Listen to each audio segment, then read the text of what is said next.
Something to look forward to on a Saturday. And we're looking forward to two guys defending their championship titles. Max Coates, of course, was the top real world driver last time.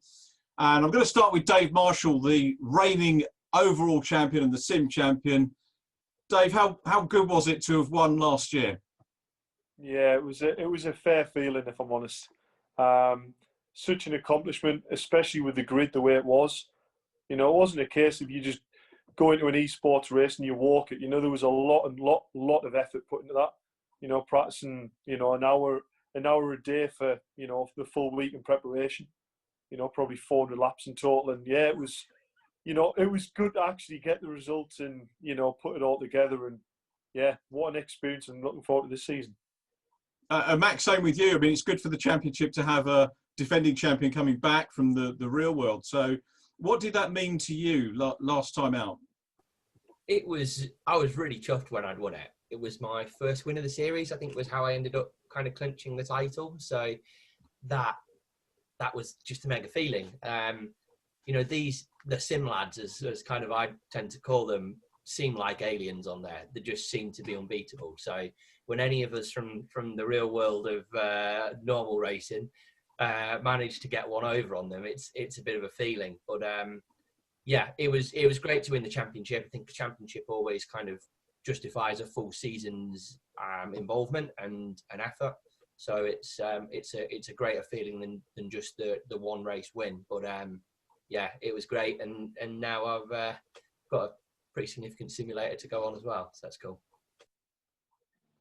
Dave, what are your thoughts going into this new series? And is there anybody that you're kind of looking over your shoulder at, and you know, existing drivers or new drivers maybe coming in that we didn't know about last time out?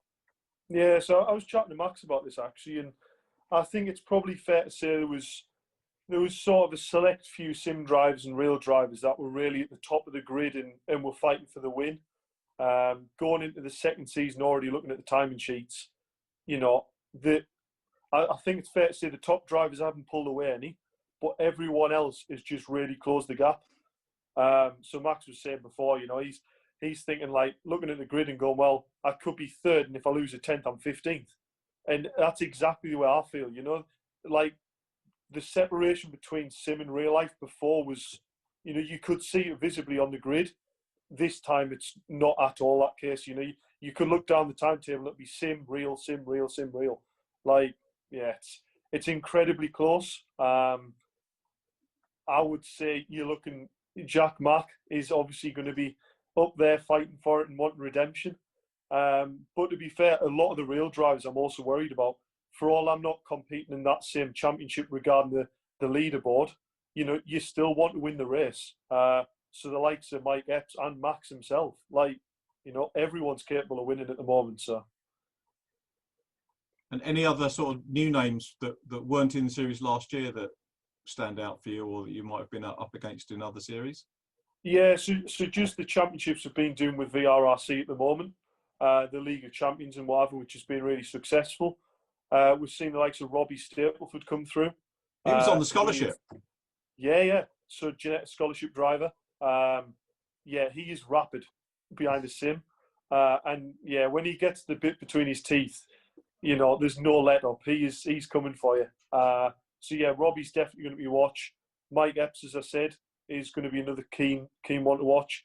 I'm interested, actually. I know he's not particularly a new name, but Josh Hislop was in for the first round of the previous championship, and he dropped out after one or two, I think, with work commitment.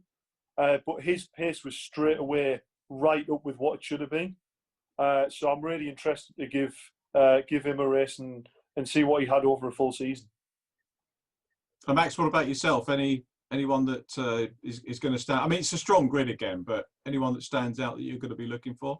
Yeah, I think Josh Martin was obviously second in the real world standings last year and gave me a good run for my money. So I think he'll be strong and back again.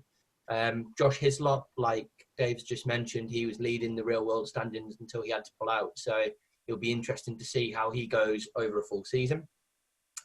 new drivers coming in, Dan Zelos, Jack Davidson, both from Real World Mini Challenge, who I think will be pushing to try and be towards the front, and so certainly looking at things of how they've developed so far in the testing, then I think both will be somewhere near.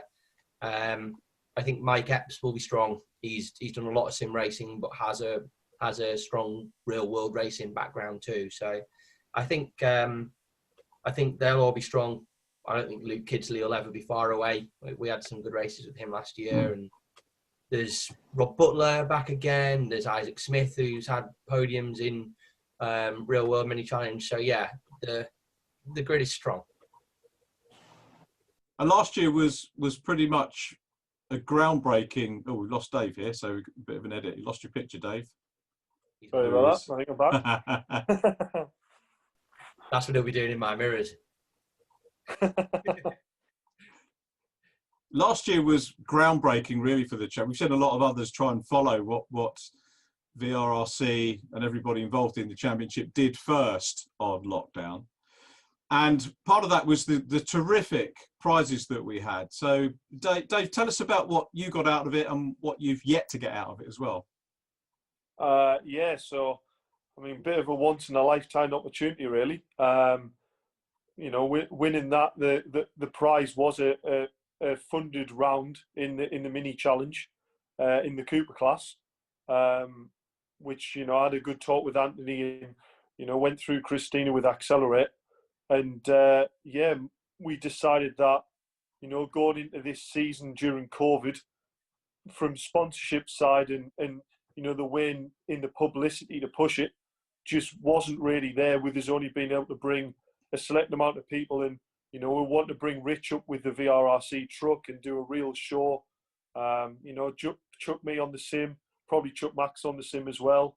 And, you know, challenge people that's already at the grid, you know, to show the standard of driving. And it just wasn't possible. So we decided to push it onto this season instead. So yeah, we've confirmed. It's not decided which round it is yet, but it will be a talker round. Hopefully it'll be somewhere like Donington, where it's maybe slightly more northern for me. But to be fair, I'm not that picky. I don't have a following, if you like, that's going to come and follow me. It's just close family and friends. But yeah, let's see what happens, and we'll give it a good go. And Max, what about your prizes? From obviously the sim drivers picked up some real world stuff, and the other way around, I'm guessing, for the real world drivers. What was your equipment, and what have you done with it? Yeah, so I've had a fair upgrade in terms of my simulator over the over this off season. So I've got no excuses now. I've got as good a simulator as anybody on the grid. So yeah, I better win, or I'm